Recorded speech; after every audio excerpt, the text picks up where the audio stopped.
So if you're someone who struggles to supinate the foot or lift the arch, which is a very important feature during the later phases of gait to help us push off, then there's two main qualities that we need to appreciate, and those are kinetic and kinematic qualities.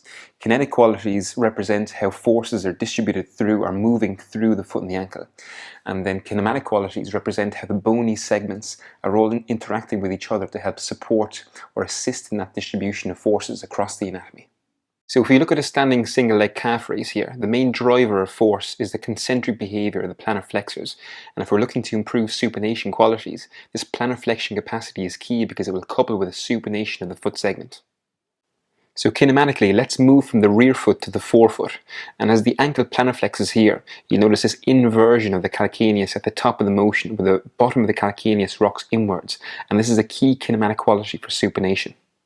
And at the midfoot, we want to see this lifting of the arch, which reflects that the bones of the foot are externally rotating. And then the other key reference is the base of the first metatarsal head, or the ball of the big toe, and this needs to be the driving force of that plantar flexion. And to do that, we need to keep that in contact with the ground, but oftentimes you'll see people losing that pressure through the base of the big toe, where it looks like they're still supinating, but they've lost that kinematic representation, and they've also lost that driving force behind the plantar flexion, so it's really a key part of the process. So the first strategy we can use here to help facilitate supination is to take advantage of the kinematic coupling behaviors, and mainly the coupling between plantar flexion and supination, whilst also reducing the force production demand on the plantar flexors. And this is where the wall comes in really handy.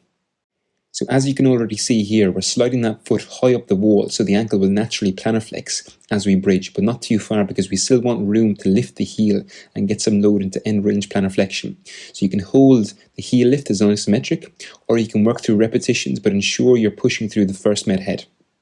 So the second strategy involves rotating the pelvis to the same side, which as you can see helps to facilitate a supination behavior at the foot distally.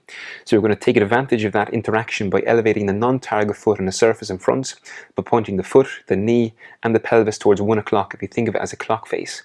Then we're going to drive through the forefoot and maintain that load through the first metatarsal head, and you can really see how this helps to facilitate that inversion of the calcaneus at the top of the motion. And lastly, we can use this interaction between toe extension and foot supination during plantar flexion. So you can see here as the toe extends, the arch will naturally lift through the plantar flexion of the metatarsals and the external rotation of the foot. So we're going to pre-position the toes in extension using a towel, along with a towel under the med heads as well, because this can really expose the med heads to more pressure than they're typically used to. And then as we plantar flex, you'll really see how this can help facilitate that supination during the heel raise. So that's 3 simple strategies that you can use if you're someone who struggles to supinate the foot. Give them a try and let us know how you feel.